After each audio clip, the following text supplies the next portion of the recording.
اشاعت القراءت YouTube channel کو subscribe کریں اور بیل آئیکن کے بٹن کو کلک کر لیں۔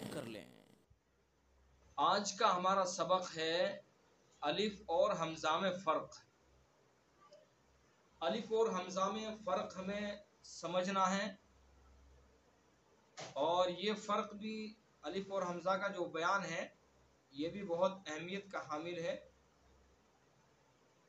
اس بیان کے اندر یعنی الف اور حمزہ کے فرق کو نہ سمجھنے کی وجہ سے اس کے اندر غلطیاں بھی عام کی جاتی ہیں، عام غلطیاں ہیں، اور بہت سے لوگ تو اس میں بحث بھی کرتے ہیں۔ تو یہاں جو الف اور حمزہ میں فرق بیان کیا گیا ہے، الف اور حمزہ کے فرق کو آپ سمجھ لیں گے تو جو الجھن ہے، جو کنفیوژن ہے، وہ سب دور ہو جائے گی آپ کی۔ اصل میں الف اور حمزہ کا فرق اس لیے بیان کیا جا رہا ہے کہ قرآن پاک میں اکثر جگہ جو حمزہ آتا ہے وہ الف کی شکل میں آتا ہے۔ ایک حمزہ تو وہ ہے جو عین کی شکل میں ہوتا ہے، عین کی شکل میں بنا ہوا ہوتا ہے، اس کو تو سب جانتے ہیں کہ یہ حمزہ ہے، اس کے بارے میں کسی کے اندر کوئی کنفیوژن نہیں۔ لیکن کنفیوژن کہاں ہوتی ہے کہ الف بنا ہوا ہوتا ہے، اس کو وہ حمزہ ہوتی ہے لیکن اس کو الف پڑھتے ہیں۔ تو آج کا جو ہمارا سبق ہے اس کو ہمیں سمجھنا ہے، اور یہاں 4 فرق بیان کیے گئے ہیں۔ اب جیسے سورہ فاتحہ کے شروع میں ہے الحمدللہ، الحمدللہ رب العالمین، وہاں الف بنا ہوا ہے۔ تو چونکہ ہم نے قاعدے میں پڑھا ہے، ہم نے کا مطلب اکثر جو پڑھے ہوئے ہیں اور قاعدہ انہوں نے پڑھا اور انہوں نے الف باتا کی جو تختی پڑھی، وہاں شروع میں جو الف آتا ہے وہ الف کی شکل ذہن میں رہتی ہے، فرق اس کے بارے میں نہیں پڑھا، نہیں سمجھا، تو اس وجہ سے اس کے بارے میں کنفیوژن رہتا ہے کہ یہ الف ہے، یہ کیا ہے۔ تو بہرحال الف اور حمزہ کے فرق کو ہمیں یہاں سمجھنا ہے۔ الحمد میں الف بنا ہوا ہے لیکن وہ الف نہیں، وہ حمزہ ہے۔ حمزہ کیوں ہے، اس فرق کے اندر آپ اس کو سمجھ جائیں گے۔ انا اعطینا، الف بنا ہوا ہے، اگر آپ کو فرق معلوم نہیں تو آپ اس کو الف ہی پڑھیں گے، لیکن وہ الف نہیں ہے، وہ حمزہ ہے۔ انا انزلنا، وہاں بھی الف بنا ہوا ہے، فرق اگر آپ نے نہیں پڑھا، نہیں سمجھا تو اس کو آپ الف ہی پڑھیں گے۔ تو اس لیے آج کا یہ سبق ہے، یہاں الف اور حمزہ میں فرق ہمیں سمجھنا ہے، ٹھیک ہے؟ تو یہ سبق ہم پڑھ لیں، الف اور حمزہ میں فرق۔ چلیے پہلے فرق پڑھ لیتے ہیں، پھر آپ کو مثالوں سے سمجھاؤں گا میں۔ کتاب کے اندر چلتے ہیں۔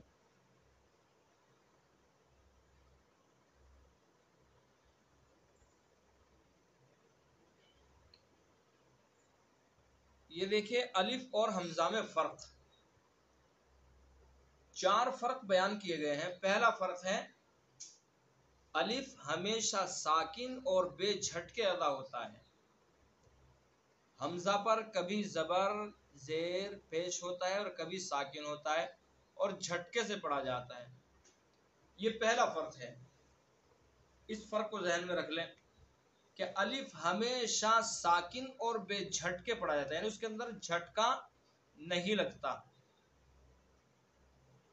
حمزہ پر کوئی بھی حرکت آ سکتی ہے، زبر بھی آتا ہے، زیر بھی آتا ہے، پیش بھی آتا ہے اور سکون بھی آتا ہے، جزم، ٹھیک ہے؟ اس لیے بتایا کہ حمزہ پر کبھی زبر زیر پیش ہوتا ہے اور کبھی ساکن ہوتا ہے اور جھٹکے سے پڑھا جاتا ہے۔ بات سمجھ میں آ رہی ہے نا؟ جیسے یؤمنون، اب اس کے اندر یؤمنون کے اندر حمزہ ہے، حمزہ کو جھٹکے سے پڑھا جائے گا، یؤمنون، ائتونی۔ تو لیکن الف اس طرح سے نہیں پڑے. اگر الف کے اندر جھٹکا لگ گیا تو پھر وہ حمزہ ہی نہیں رہے, وہ الف رہے گا ہی نہیں, پھر وہ حمزہ بن جائے گا. تو پہلا فرق ہے کہ الف ہمیشہ ساکن اور بے جھٹکے ہوتا ہے. حمزہ پر کبھی زبر زیر پیش ہوتا ہے اور کبھی ساکن ہوتا ہے اور جھٹکے سے پڑھا جاتا ہے. ٹھیک ہے. آپ نے جب نورانی قاعدہ پڑھا ہوگا, نورانی قاعدہ یا کوئی سا بھی قاعدہ پڑھا ہوگا, جب شروع کیا آپ نے تو سب سے پہلے مفردات یعنی الف با تا کی جو تختی ہے وہاں جو الف آتا ہے, الف پڑھانے والوں نے آپ کو یہ بھی پڑھایا ہوگا کہ الف خالی پڑھا ہوگا نا, یاد آ گیا ہوگا آپ کو. الف خالی, با کے نیچے ایک نقطہ, تا کے اوپر دو نقطے, یعنی سمجھانے کے لیے. تو وہاں الف کے بارے میں یہ بتایا ہوگا آپ کو استاد نے الف خالی, یعنی یہ بتا دیا کہ الف یہ ہمیشہ خالی ہی ہوتا ہے. بات سمجھ میں آ گئی؟ الف خالی ہوتا ہے, الف کے اوپر کچھ نہیں ہوتا, نہ اوپر نہ نیچے. اس کے اوپر نیچے کچھ اگر آ گیا تو پھر وہ الف نہیں رہے گا, اس کو الف پڑھا ہی نہیں جائے گا. تو پہلا فرق الف ہمیشہ ساکن اور بے جھٹکے ادا ہوتا ہے. حمزہ پر کبھی زبر زیر پیش ہوتا ہے اور کبھی ساکن ہوتا ہے اور جھٹکے سے پڑھا جاتا ہے. یہ پہلا فرق ہوا. دوسرا فرق, الف سے پہلے ہمیشہ زبر ہوتا ہے. حمزہ سے پہلے زبر زیر پیش تینوں حرکتیں آتی ہیں. یہ دوسرا فرق ہو گیا کہ الف سے پہلے ہمیشہ زبر آئے گا. جیسے با الف زبر با, تا اذا جاء, ان, ہمیشہ الف سے پہلے زبر آئے گا. ٹھیک ہے. اور حمزہ سے پہلے تینوں حرکتیں آ سکتی ہیں, زبر زیر پیش کوئی بھی حرکت آ سکتی ہے. یہ دوسرا فرق ہوا. ٹھیک ہے. تیسرا فرق, الف شروع میں نہیں آتا, صرف درمیان اور آخر میں آتا ہے. حمزہ شروع درمیان آخر تینوں جگہ آتا ہے. یہ تیسرا فرق ہوا کہ الف شروع میں نہیں آتا, صرف درمیان یعنی بیچ میں اور آخر میں آتا ہے. حمزہ شروع درمیان آخر تینوں جگہ آتا ہے. ٹھیک ہے. اب سورہ فاتحہ کے شروع میں جو ہے الف الحمد, ایک فرق اس کے اندر یہ بھی ہو گیا کہ وہ شروع میں ہے اور اس کے اوپر حرکت ہے. ٹھیک ہے. تو اس لیے وہ الف نہیں ہے. تو تیسرا فرق ہوا, الف شروع میں نہیں آتا, صرف درمیان اور آخر میں آتا ہے. حمزہ شروع درمیان آخر تینوں جگہ آتا ہے. نمبر 4, الف ساکن ہوتا ہے مگر اس پر جزم لکھا ہوا نہیں ہوتا. جیسے اور حروف ہیں کہ جب تک ان کے اوپر جزم نہ لکھا جائے ساکن نہیں کہلاتے. اگر الف کے اوپر جزم لکھا جائے تو وہ الف نہیں رہتا, پھر وہ حمزہ کہلاتا ہے. یہ چوتھا فرق ہے. پہلے فرق کے اندر آپ نے پڑھا الف ہمیشہ ساکن ہوتا ہے, تو چوتھے فرق کے اندر اس کو بتا رہے کہ الف ساکن تو ہوتا ہے ہمیشہ مگر اس کے اوپر جزم لکھا ہوا نہیں ہوتا. اور حروف کے لیے قاعدہ یہ ہے کہ جب تک ان کے اوپر جزم نہیں آئے گا تو وہ ساکن نہیں کہلائیں گے. جزم جیسے با کے اوپر جزم جب تک نہیں آئے گا تو وہ ساکن نہیں کہلائے گا. اب حمزہ با زبر اب, با کے اوپر جزم آیا تو با ساکن کہلائے گا. الف کے علاوہ جتنے بھی حروف ہیں تو ان کے لیے قاعدہ یہ ہے کہ ان کو ساکن کرنے کے لیے ان کے اوپر سکون کا آنا ضروری ہے. جب تک سکون نہیں آئے گا, جزم نہیں آئے گا ان کے اوپر, جب تک وہ ساکن نہیں کہلائیں گے. لیکن الف کے اوپر اگر سکون آ گیا, جزم آ گیا تو وہ الف نہیں رہے گا, وہ حمزہ بن جائے گا. وہ تو بس ساکن ہی ہوتا ہے. بات سمجھ میں آ گئی؟ الف کے اوپر اگر سکون لکھ دیا آ گیا, وہ بھلے ہی شکل الف کی بنی ہوئی ہو, تو پھر وہ الف نہیں رہے گا, وہ حمزہ بن جائے گا. یہ 4 فرق ہیں. اب آئیے آپ کو میں مثالوں سے سمجھا دوں، یہ فرق آپ کو ذہن میں رکھنا ہے اچھی طرح سے، ٹھیک ہے؟ یہ قاعدہ ہی میں آپ کے سامنے اسکرین پر لے کر کے آتا ہوں اور قاعدے سے ہی سمجھ لیتے ہیں اس کو۔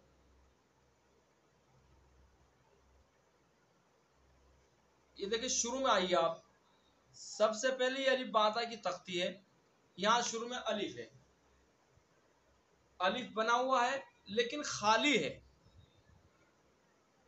اوپر نیچے کچھ نہیں ہے، ٹھیک ہے؟ تو یہ الف ہے کیونکہ خالی ہے۔ اب آگے آ جائیے،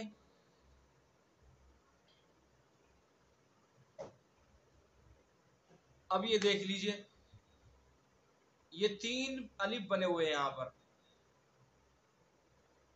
یہ 3، لیکن تینوں کے اوپر نیچے کوئی نہ کوئی حرکت ہے۔ پہلا الف اس کے اوپر زبر کی حرکت ہے، دوسرا الف اس کے نیچے زیر کی حرکت ہے، تیسرا الف اس کے اوپر پیش کی حرکت ہے۔ تو یہ بنا ہوا الف ہے، اس سے کنفیوژن ہوتا ہے ہم کو، جو الجھن کے شکار ہوتے ہیں اس سے ہوتے ہیں کہ یہ الف بنا ہوا ہے تو اس کو الف پڑھیں گے یا حمزہ پڑھیں گے؟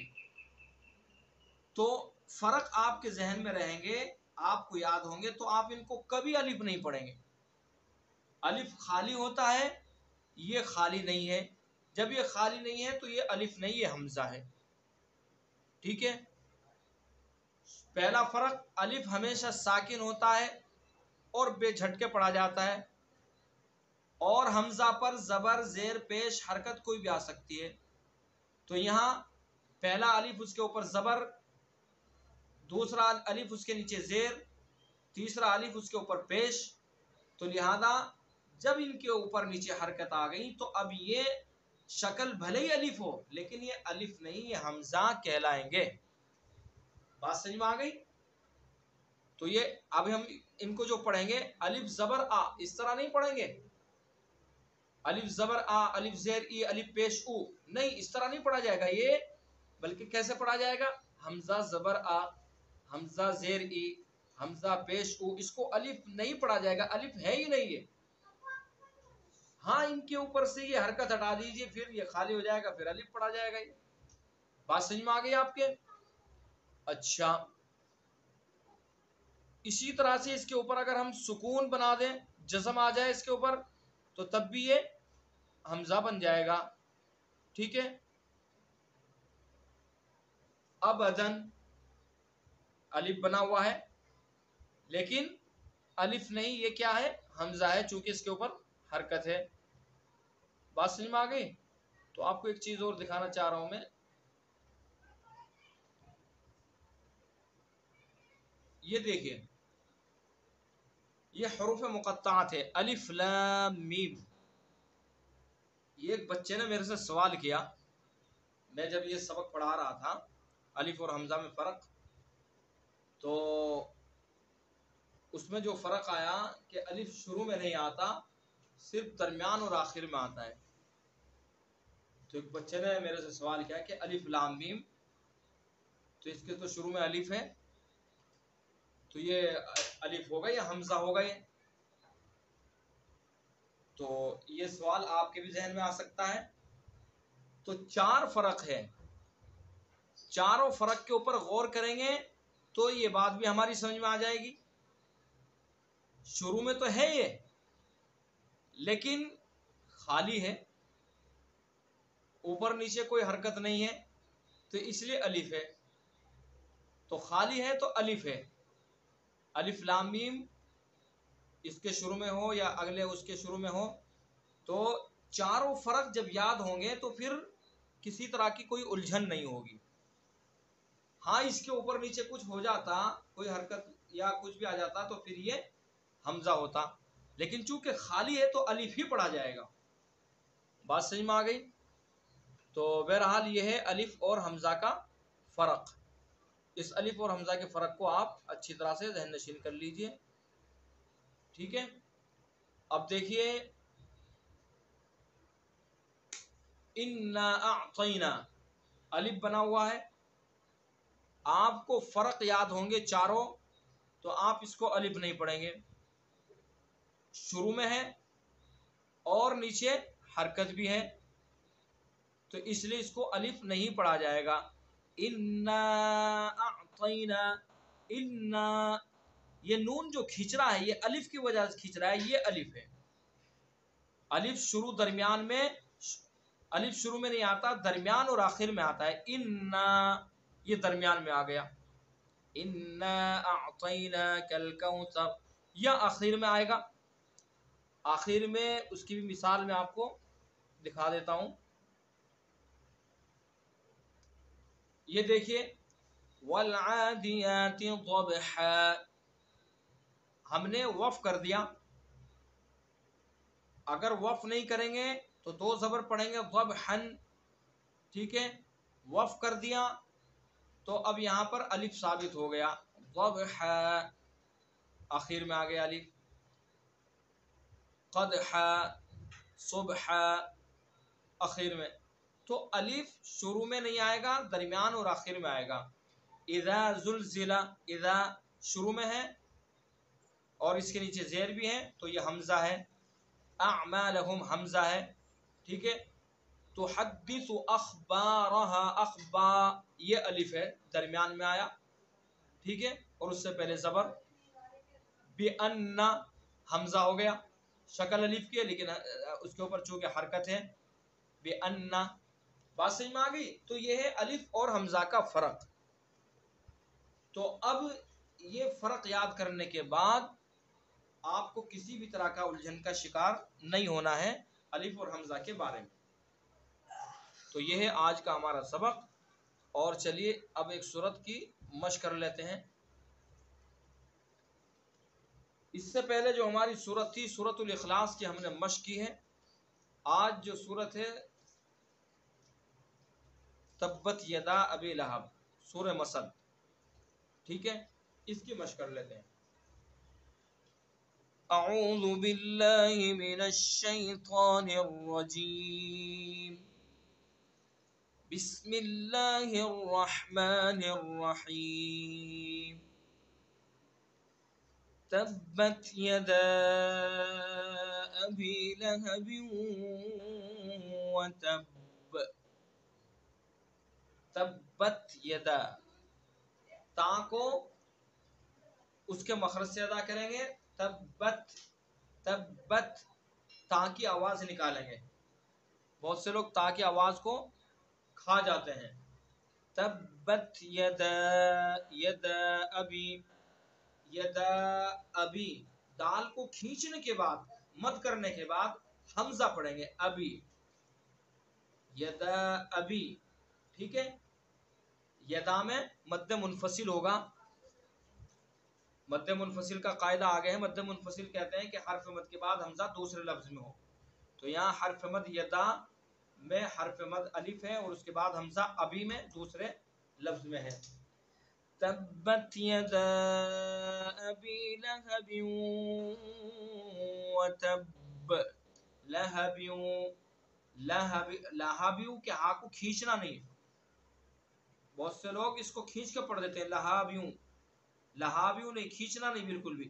لہبیوں، با کے نیچے دو زیر کی تنوین ہے تو تنوین کے بعد واو ہے تو اس کے اندر ادغام کریں گے، ادغام ناقص قننے کے ساتھ. لہبیوں وتب، اور با کے اندر قلقلہ ہوگا، با کے اندر قلقلہ ہوگا. وتب اس طرح نہیں پڑھیں گے. وتب، وتب، وتب، تشدید بھی ہے اور قلقلہ بھی ہے. تشدید کے ساتھ قلقلہ کریں گے. وتب، اگر ہم نے پڑھا وتب یہ غلط ہو جائے گا. وتب، چونکہ وتب، وتب قلقلہ تو کر دیا لیکن تشدید چھوڑ دی. اور بہت سے لوگ تو بالکل با کی آواز ہی کو کھا جاتے ہیں. لہبیوں وتب، وتب پتہ بھی نہیں لگتا کہ با پڑھا نہیں پڑھا ہے. تو دھیان سے توجہ سے قلقلہ کریں گے.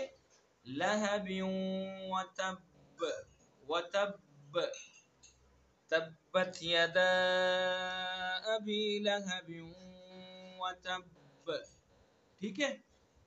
ما اغنى عنه ماله وما كسب، ما اغنى، اغ غین کو پر کریں گے، پر حروف میں سے ہے، اور ماں میں وہی مد منفصل ہوگا، اغ غین کو پر کریں گے، اور عنہ عنہ عنہ نون کو صاف واضح پڑھیں گے، مالہ وما کسب، یہ با ہے، اس کے اندر بھی قلقلہ کریں گے، لیکن چونکہ اس کے اوپر تشدید نہیں ہے تو اس کو کسب نہیں کریں گے، بلکہ کسب کسب ساکن کر دیں گے، سکون اس کے اوپر پڑھیں گے، ما اغنى عنه ماله وما کسب، ٹھیک ہے، کسب قلقلہ کریں گے، اور اس کے اندر وقف کون سا ہوگا؟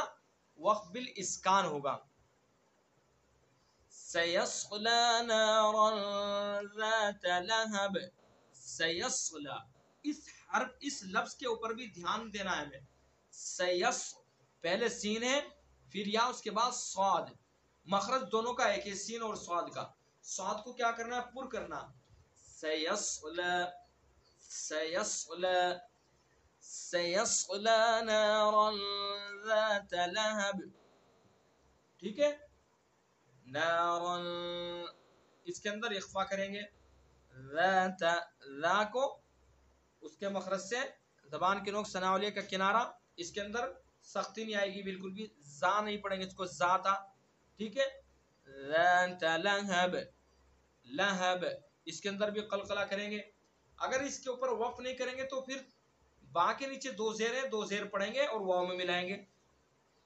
کس طرح سے؟ سیصلی نارا ذات لہب وامرأتہ، ٹھیک ہے، با کے نیچے دو زیر ہیں، ان کو واو میں ملا دیں گے پھر، وامرأتہ، اب یہ وامرأتہ اس لفظ کے اندر بھی بہت غلطیاں کی جاتی ہے، وامرأتہ پڑھ دیتے ہیں اس کو، بہت سے پڑھتے ہیں وامرأتہ، وام اگر پڑھ دیا تو جو الف ہے اس الف کو حمزہ بنا دیا جاتا ہے، وام، تو وام بھی غلط ہے، حرف کی تبدیلی ہے، لہن جلی غلطی ہے، اور بہت سے کیا پڑھتے ہیں وامرأتہ، وامرأتہ الف جو حمزہ ہے اس الف کو، اس حمزہ کو الف بنا دیتے ہیں، وامرأتہ، تو دھیان سے توجہ سے پڑھنا ہے، وامرأتہ وامرأتہ، اگر وقف کریں گے، اگر وقف نہیں کریں گے تو ہاں کے اوپر الٹا پیش اس کو پڑھیں گے، وامرأتہ حمالۃ الحطب حمالۃ الحطب، ٹھیک ہے، حطب، تو کو پر پڑھیں گے، اب دیکھیں تا کا مخرج ایک ہے، دونوں کو ایک جگہ سے نکالنا ہے، لیکن طا کی جو صفت استعلا پر کرنا، منہ بھر کے پڑھنا، اگر اس طا کو منہ بھر کے نہیں پڑھیں گے تو تا بن جائے گا حطب، حطب، حطب اگر ہم نے پڑھ دیا یہ لہن جلی غلطی ہو جائے گی، اور اس غلطی کے بارے میں ملا علی قاری رحمۃ اللہ علیہ لکھتے ہیں کہ اگر کسی نے طا کو تا پڑھ دیا، حطب پڑھ دیا، یعنی پر کر کے نہیں پڑھا اور نماز میں ایسا پڑھ دیا تو اس کی نماز فاسد ہو جائے گی، دیکھ لیے صفت کے ادا نہ کرنے کی وجہ سے بھی معنی کے اندر تبدیلی پیدا ہو گئی، اور تبدیلی ایسی ہو گئی کہ معنی فاسد، وہ نماز فاسد ہو جاتی ہے، تو اس لیے حمالۃ الحطب، حطب منہ بھر کے پڑھیں گے، حطب، مخرج وہی ہے زبان کی نوک ثناولیہ کی جڑ، لیکن زبان کے پچھلے حصے کو تالو پر لگائیں گے، چمٹائیں گے، منہ بھر کے پڑھیں گے، حطب حطب حمالۃ الحطب فی جیدها حبل من مسد، فی جیدها، بہت سو کو ہم نے پڑھتے ہوئے سنا فی جیدها پڑھ دیتے ہیں، فی جیدها، تو جے یہ مجہول ہو گیا، سیدھا پڑھنا ہے جی جی جی دیہا، فی جیدها حبل من مسد، حب کے با میں بھی قلقلہ ہوگا، قاف طا با جیم دال، یہ 5 حروف ہیں، جب یہ ساکن ہوتے ہیں تو ان میں قلقلہ ہوتا ہے، حب حبل من مسد، اور حبل تنوین کے بعد میم ہے تو اس میں ادغام ہوگا، ادغام ناقص، غنہ کریں گے، میم مسد اس میں بھی غنہ کریں گے، اور مسد دال میں قلقلہ کریں گے، ٹھیک ہے. فی جیدہا حبل من مسد، ٹھیک ہے. تو ایک مرتبہ پوری سورت پڑھتا ہوں پھر کلاس ختم کرتے ہیں. بسم اللہ الرحمن الرحیم تبت یدا ابی لہب وتب ما اغنى عنه ماله وما كسب سيصلى نارا ذات لهب وامرأته حمالة الحطب في جيدها حبل من مسد صدق الله العظيم. اشاعت القراءات یوٹیوب چینل کو سبسکرائب کریں اور بیل آئیکن کے بٹن کو کلک کر لیں.